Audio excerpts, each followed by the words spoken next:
నా పేరు కరుణ్ కుమార్. నా ఏజ్ 38 ఇయర్స్. నాకు రైట్ హిప్ చాలా భయంకరమైన పెయిన్ వచ్చేది. మినిమం అరౌండ్ 21 నుంచి నాకు ఈ ప్రాబ్లం ఫేస్ చేస్తున్నాను. చాలా రకాలుగా చాలా విధాలుగా నేను మెడిసిన్స్ వాడాను, తర్వాత ట్రీట్మెంట్ వాడాను, పిఆర్పి చేయించుకున్నాను, కానీ నాకు ఎటువంటి కూడా రిజల్ట్ రాలేదు. నాకు తర్వాత టైం వేస్ట్ అయింది. ఇటు నేను కంపెనీలో చేస్తున్న ఆర్గనైజేషన్లో లాస్ అప్ అయ్యాను. తర్వాత ఫ్యామిలీ విషయంలో కూడా చాలా స్ట్రగుల్ అయ్యాను. ఇటు నడిచే విషయంలో కానీ హెల్త్ విషయంలో కానీ చాలా స్ట్రగుల్ అయ్యాను. డాక్టర్ హరినాథ్ సార్ గారిని నేను కలవడం జరిగింది. పిఆర్పి వల్ల ఎటువంటి యూజ్ లేదు, తర్వాత మనీ లాస్ అవుతారు, తర్వాత టైం వేస్ట్ అవుతుంది, తర్వాత ఫ్యూచర్ కూడా ప్రాబ్లం ఫేస్ చేయవలసి వస్తుంది అని నాకు గైడ్ చేయడం జరిగింది. ఒకవేళ నేను చేయించుకుంటే ఎలాగ ఉంటుంది, చేయించుకోకపోతే ఎటువంటి ప్రాబ్లమ్స్ వస్తాయని కూడా సార్ నాకు గైడ్ చేయడం జరిగింది.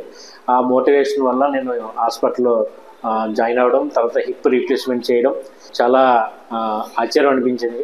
ఇప్పుడు ఫ్రీగా నడుస్తున్నాను. ప్రీవియస్కి ఇప్పటికి చూసుకుంటే చాలా హెల్తీగా ఉంది. చాలా మెరకల్గా హ్యాపీగా ఫీల్ అవుతున్నాను.